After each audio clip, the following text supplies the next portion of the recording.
자, 오늘 제가 준비한 내용들은 이거예요. 우리 시장에 악재들이 많이 나오고 있는데 과연 이것이 위기일까? 기회일까? 이 부분인데요. 위기라면 그거죠. 앞으로 이제 계속 내려가는 거고, 기회라면은 이제부터 바닥이 나와서 올라갈 수 있다는 부분인데, 작년 9월 달이죠. 제가 여러분들과 함께 대박스쿨 한 6개월 정도, 반년이나 벌써 진행을 같이 한번 했었어요. 그때 이제 드렸던 종목들이 지금 들어가지고 어마어마하게 올라온 종목들이 많습니다. 그때도 제가 그랬어요. 그때 많은 사람들이 뭐라 그랬죠? 앞으로 시장이 막 내려가고 그러니까 이제 막 큰일 났다. 이제 하락장에 대비해야 된다. 근데 마치 거짓말처럼 그 뒤로 시장은 3, 4개월 꾸준히 올라왔단 말이에요. 그런 것처럼 지금 저의 전략이 앞으로 빠르면 1, 2개월, 길어도 3, 4개월 뒤에 여러분 계좌를 크게 바꿀 수 있을 만한 내용이라고 생각합니다. 자, 오늘 내용부터 한번 보도록 할 텐데, 지금 사회적으로 가장 화제가 되고 있는 내용들은 뭘까? 요건 것 같아요. 한번 보도록 하시죠. 주말 사이에 이제 토요일 날 아침입니다. 토요일 아침에 기분 좋게 일어나서 딱 창문을 열고 환기를 하고서 뉴스를 딱 틀었는데 바로 이런 뉴스가 나오더라고요. 북한에서 미사일인지 뭔지는 모르겠지만 뭔가 발사를 했다.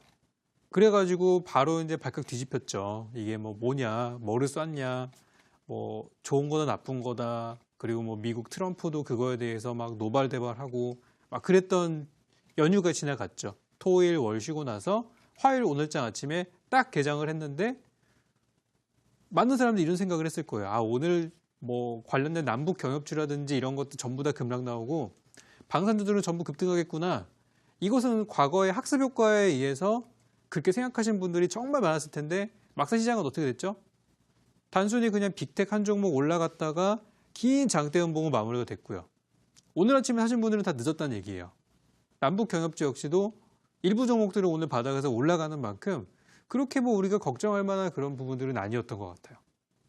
그래서 제가 2016년도부터 2017년도, 2018년도 최근에 북한의 이제 미사일 발사나 핵실험이나 뭐 각종 도발이 있었을 때 그때 우리나라 증시의 움직임들을 보니까 대부분의 경우가 한 달 내에 우리 증시는 상승으로 돌아섰더라고요.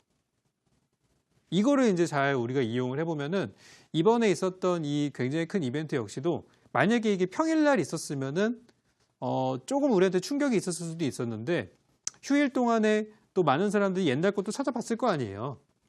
그죠? 작년에 그런 똑같은 일이 있었을 때는 어떻게 됐을까? 시장 보니까 별로 그렇게 많이 안 무너졌었네? 그죠? 연휴 동안 시간이 많이 있었기 때문에 다 찾아보시고 아, 그렇게 위험한 구간들은 아니구나라고 생각해서 오늘 개인 투자자분들이 열심히 매수를 하신 거라고 생각해요. 그죠? 다행히 시장은 좀 좋게 마무리가 됐는데 이런 과거의 흐름들을 본다고 하면은 지금도 그렇게 여러분들이 두려워하면서 시장에 막 공포감을 느낄 정도는 아니라고 저는 생각하고 주말 사이 뉴스를 보니까 좋은 내용보다는 나쁜 내용들이 훨씬 많더라고요. 그래서 저는 앞으로 우리 시장 천천히 혹은 빠르게 속도의 차이는 있겠지만 우상향하는 거에 저는 한 표 강하게 저는 걸어보도록 하겠습니다. 자, 다음 내용 한번 보시죠. 요거는 2016년도 북한의 도발 및 우리나라 증시의 흐름입니다.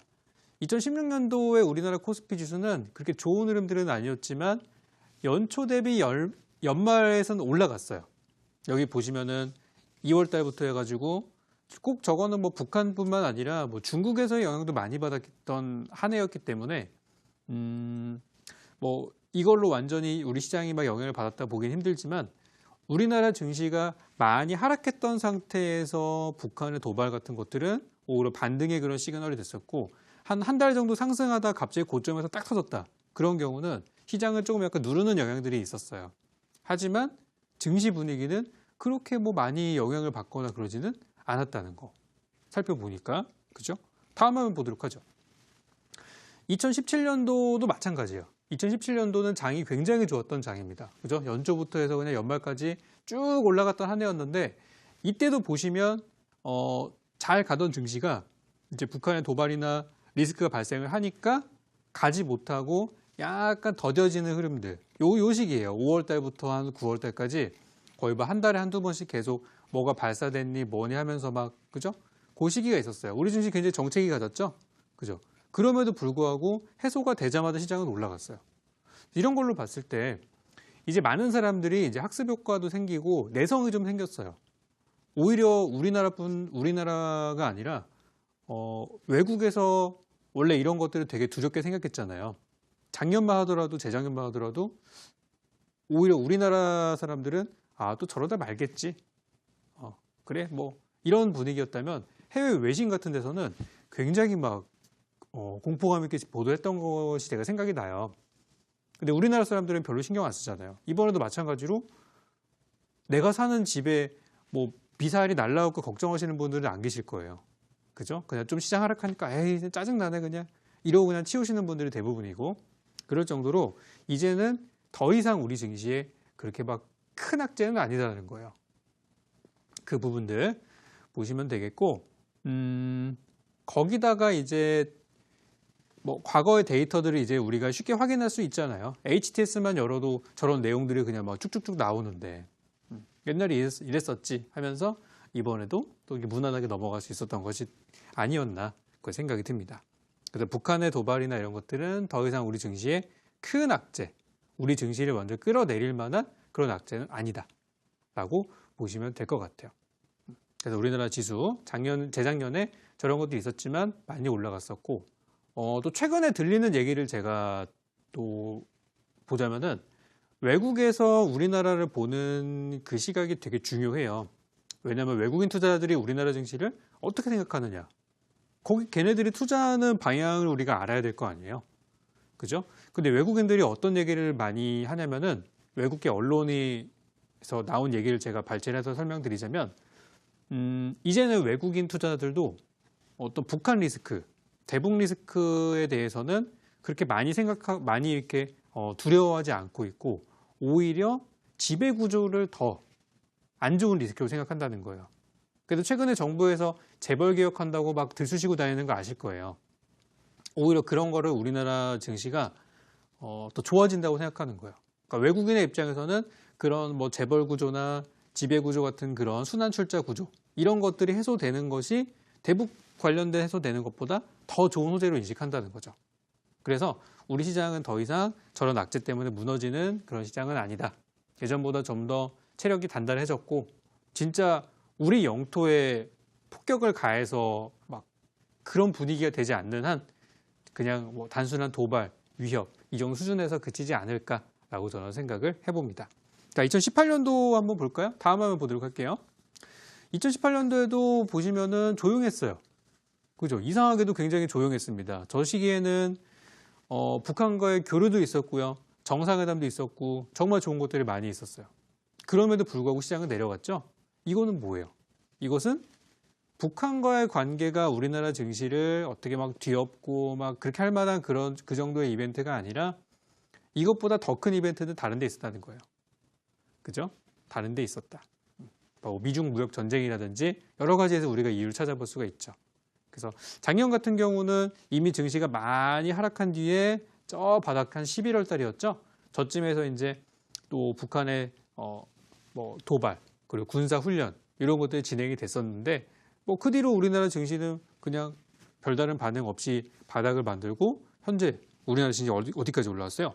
2100, 2200까지 올라왔죠. 생각하면은 뭐 이렇게 영향을 준 부분은 아니다라고 생각하시면 될 것 같아요. 그래서 어쨌든 시장에 대한 부분들에 대한 걱정은 놓으셔도 되겠다. 특히 요즘에 시장이 이제 5월 달이 되고 이제 6월 달, 7, 8월 금방 또 여름 휴가철 오고 또 시간이 금방 지나가는 시간이에요. 그죠? 지금 많이 바쁘실 거예요. 5월 달 우리 이번 휴일 동안 우리 자녀분들 있는 분들은 많이 놀러 가셨던 분들도 계실 거고 날씨도 좋아가지고 딱 놀기 좋은 3일이었죠. 그리고 이제 곧 어버이날도 있고 또 많다 보니까 그랬을 것 같아요. 많이 돈도 쓰셨고 그죠? 그래서 돈 벌려고 이제 많이 들어오신 것 같더라고요, 오늘. 근데 항상 5월 달은 항상 그래요. 항상 5월 달은 만약에 이런 이슈가 아니었더라도 어쨌든 우리 증시는 한번 하락했을 가능성이 굉장히 높고 지금은 외국인 기관들의 입장에서는 5월 달은 개인들이 굉장히 조급하고 마음이 급하고 막 어떻게 하면 빨리 수익 낼까 이런 거에 막 안 달라 있는 그런 상태이기 때문에 그런 거를 역이용해서 오히려 개인들이 던지는 물량이나 이런 거를 바닥에서 싸게 사서 수익을 내는 그런 시기라고 보시면 돼요. 작년도 그랬고 재작년도 그랬고 한 10수년간 계속 그랬어요. 5월 달에. 근데 재밌는 거는 이 5월 달이 우리나라만 그런 게 아니라 외국도 그래요. 외국도 미국 같은 경우 제가 정확하게 언제인지는 기억 안 납니다만은 아버지의 날, 어머니의 날 막 이런 거 있잖아요. 그런 것들도 다 요 시즌에 있고 거기다가 부활절 같은 경우도 지난달에 있었고 그러다 보니까 여러 가지 이유로다가 한 4월 달, 5월 달은 항상 그런 시기예요. 그래서 1, 2월 달에는 어떤 한 해에 대한 기대감으로 좀 좋은 분위기, 3, 4월 달부터는 자금이 필요하신 분들이 이제 거기서 자금을 빼는 시기, 그리고 6월 달 같은 경우는 특별하게 나빴던 달은 많이 없었던 것 같아요. 그리고 이제 7, 8월 달도 휴가 가잖아요. 요 시기 또 힘들고 9월 달부터는 또 이제 또 살아나는 분위기 만들어지고. 그래서 저는 요번에도 제가 이 대박스쿨 좀 늦게 나온 게 되게 아쉬운데 제가 4월 마지막 주를 앞두고 나서 공개 방송에서 이런 말씀을 드렸었어요. 앞에 상기 말씀드렸던 이런 이유로다가 여러분들께서 자금 확보를 하셔야 되는 분들, 특히 현금이 꼭 필요하다 하시는 분들은 5월 달 가서 팔려고 하면 늦으니까 5월 되기 전에 4월 마지막 주에 미리 팔아두세요라고 말씀을 드렸어요. 그리고 어떻게 됐죠? 5월 달 잘 가다가 이보다 팍 빠졌죠. 그래서 저는 그때 현금을 만들어주신 분들은 이제부터 앞으로 일주일, 2주일 정도가 정말 매수하기 좋은 타이밍이니까 그때부터 좀 천천히 매수 들어가시면은 좋지 않을까 생각이 되고요. 제가 이 방송과 이어지는 공개 방송을 통해서 여러분들께 투자할 수 있는 업종들과 종목들 설명드리도록 하겠습니다. 자, 그러면은 요것도 볼까요? 그리고 여러분들 궁금하신 내용들 있으면은 문자나 전화 많이 주세요. 제가 요거 설명드리고 나서 바로 이어갈 테니까 많이 주시도록 하겠고. 자, 요거 다음 화면 보도록 하죠. 우리 요거는 작년 9월, 10월, 11월, 12월 달 저랑 함께 하셨던 분들이 많이 기억하실 만한 종목입니다. 대한항공이라는 종목인데요. 제가 이걸 예상한 건 아니에요, 사실. 이걸 예상한 건 아니었지만 최근에 무슨 이슈 있었죠? 대한항공. 조양호 회장의 사망 소식이 나오면서 지배구조에 대한 얘기들도 많이 나왔고 사회적으로 이슈가 많이 됐었죠? 그죠? 주가는 어쨌든 많이 올라갔어요. 많이 올라갔는데 제가 예전에 이 종목을 이 대박스쿨을 시작하고 나서 첫 번째 공개 방송에서 그때가 이제 한 9월 달 초죠. 9월 달 초로 기억하는데 그때 제가 방송에 나와서 첫날 공개 방송, 오늘도 제가 이때 야간 공개방 하거든요. 그때 여러분들께 관심 추천주로 대한항공을 드렸어요. 근데 그때 주가가 어떤 상황이었냐면 이미 주가가 많이 빠져 있는 상태였는데 더 내려가고 있는 상태였어요. 근데 여기서 추천할 수 있는 사람들도 많지 않았고 정말 많은 사람들이 대한항공에 대해서 안 좋은 얘기들을 많이 했어요. 그때 제일 많이 나왔던 게 뭐냐면은 국제유가가 올라가니까 항공에 대한 그런 비용이 높아지게 되고 그래서 항공주는 안 된다. 이런 얘기들이 작년에 진짜 많이 나왔었거든요. 거기다가 사드 보복 이런 것 때문에 한중 관계가 좋지 않아서 그렇다. 근데 결과적으로 뚜껑 열어보니까 어떻게 됐어요? 그런 얘기들이 많이 나왔던 시기들을 지나고 나니까 관광객 수가 거의 사드 이전 수준까지 많이 회복이 되고 있고, 그죠? 많이 좋아졌고, 거기다가 이 항공주 자체, 그렇다 보니까 여행 수요가 많이 늘어났다는 게 확인이 되니까 주가가 연초부터 서서히 올라갔었고, 거기다 최근에 이제 이슈가 발생하면서 주가가 시세가 발생을 했죠. 그래서 그 당시 가격이 28,000원대 정도로 기억을 합니다. 더 싸게 사신 분도 계실 거예요. 그리고 제가 한 4만 원까지 보자고 했었는데 주가는 4만 원을 좀 더 상회를 해서 좋은 구간들까지 발생을 했죠. 이제는 들어갈 만한 구간이 마땅치가 않아요. 그때처럼 정말 싸게 좋은 구간에서 살 수 있는 구간은 진짜 1년에 몇 번 없는 그런 구간이에요. 그래도 그 당시 저랑 이제 함께 하셨던 분들이 저 종목 많이 들고 계셨는데 한동안 제가 방송을 안 나오게 되면서 또 잘 거래하시는지 궁금했는데 그때 드렸던 전략을 기억하시는 분들, 제가 적으면서 보시라 그랬죠? 그죠? 전 2번, 3번 설명 안 하기 때문에 딱 내용 드렸을 때 잘 기록해 두셔야 됩니다. 이제 그분들이 이제 수익을 많이 내지 않았었을까 생각하고 항상 저런 식으로 악재는 기회예요. 위기는 기회이고요. 그럴 때 투자하셔야 됩니다.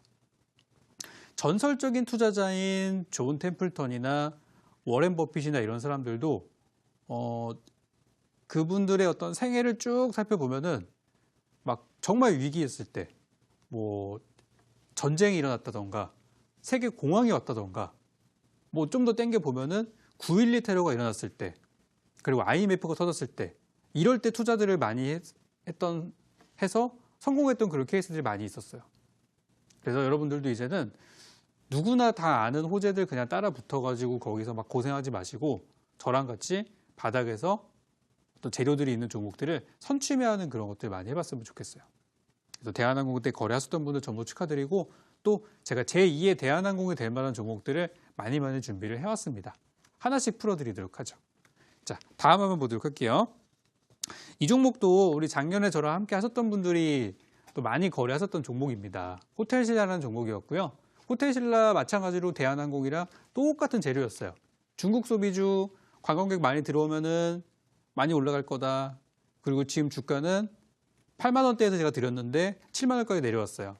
그렇죠? 이거 보고서 많이 빠졌네요 라고 하시는 분들도 계시겠지만 그때 제가 드렸던 호텔신라는 2019년도 대박주가 될 겁니다. 이거를 기억하셨던 분들은 7만 원에 사셔가지고 저는 10만 원까지 보자 그랬어요. 2019년도 초에 7만 원, 1월 달에 7만 원 찍고 연말에 10만 원까지 갈 수 있으니까 거기 가서 팝시다 라고 했는데 제가 생각했던 것보다 훨씬 빨리 4월에 벌써 10만 원 도달해가지고 뭐 이미 목표 도달한 거예요. 그러니까 그때 느긋하게 들어가셨던 분들은 지금 큰 수익을 내시고 주가 얼마나 올라갔어요? 거의 뭐 60% 정도 올라갔고 아직까지도 꺾이지 않은 모습이라서 글쎄 이 종목이 어디까지 올라갈 수 있을지 저도 굉장히 궁금한 상황이고요. 또 이런 얘기 드렸다고 지금 사시는 분들은 없기를 바랍니다. 지금은 사기 좋은 타이밍이 다 아니고요. 지금은 이제 보유하신 분들이 팔아야 되는 시점이에요. 자, 다음 종목 하나 더 보도록 하죠. 요거는 이제 그때 우리 1월 달에 그 마블 영화 얘기 막 하면서 그때 이제 신규 상장주에 대해서 거래하는 방법을 제가 그때 강의 드린 적이 있었어요. 그런 강의 어디서 못 들어본다고 설명드렸던 것도 기억이 새록새록 납니다. 그죠? 근데 위지윅 스튜디오라는 종목이 그때 신규 상장을 해가지고 한때 되게 막 주가가 빠지고 있는 시점이었어요. 근데 제가 요거 일정주로 한번 설명드렸었죠. 그때 어떻게 드렸죠? 4월 달에 마블에서 영화 어벤져스 인피니티 워의 두 번째 편. 그때는 엔드게임이라는 제목을 몰랐지만 엔드게임이 개봉하게 되면은 분명히 이 회사 주가는 급등할 것입니다. 라고 말씀을 드렸고 그 당시 9,000원대였던 주가 예전 방송 찾아보시면 나올 거예요 아마 9,000원대였던 주가가 2만 원까지 올라가면서 그리고 실제 지금 영화관 가보시면 아시겠지만 그죠? 어벤져스 엔드게임 거의 뭐 자리가 꽉 차가지고 저도 지금 한번 보고 왔는데 또 보려고 지금 가보니까 지금 예매하려고 했는데 좋은 타이밍은 다 없더라고요. 아직까지도. 그래서 그것 때문에 주가가 2배 정도 이제 올라갔고요. 어쨌든 100% 정도 올라갔는데 이런 기회들이 앞으로 또 있을 거예요. 그래서 최근에 시장이 무너진다고 해서 너무 여러분들 걱정하지 마시고요. 제2의 위지윅 스튜디오가 될 만한 종목들을 준비했으니까 편안하게 따라오시면 되겠습니다. 자, 오늘 전체적인 분위기는 이래요. 우리 시장은 5월 달은 원래 조금 어려운 시기인데 액땜을 아주 그냥 세게 하고 간 겁니다.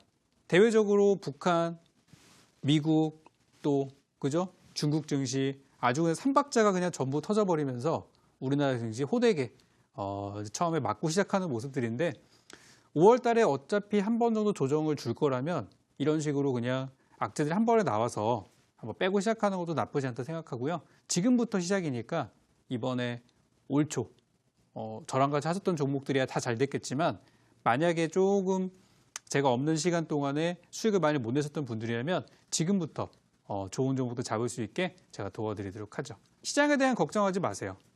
그 걱정할 시간에 내일 어떤 이슈가 있고 어떤 종목을 사야 될지 거기에 집중하시기 바랍니다.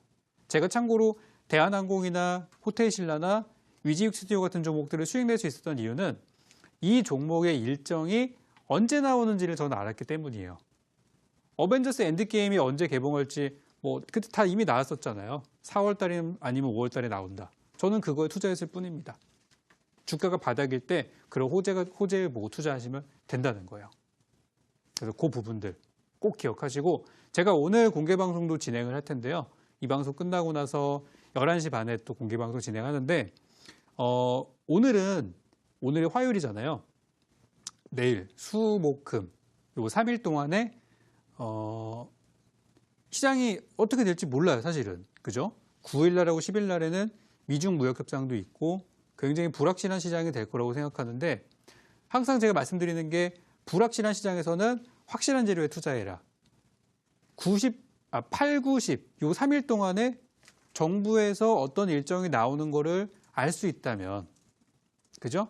그 뉴스는 반드시 나오게 돼 있습니다. 이걸 우리가 알 수 있다면 당장 내일 아침이라도 투자를 들어가야겠죠. 그 부분들을 오늘 공개 방송에서 여러분들께 제공해 드릴 예정이니까요. 오늘 늦은 시간 또 우리 저랑 같이 자정 공개 방송을 또 할 텐데 찾아오시는 분들께는 전원 드리도록 하겠고요.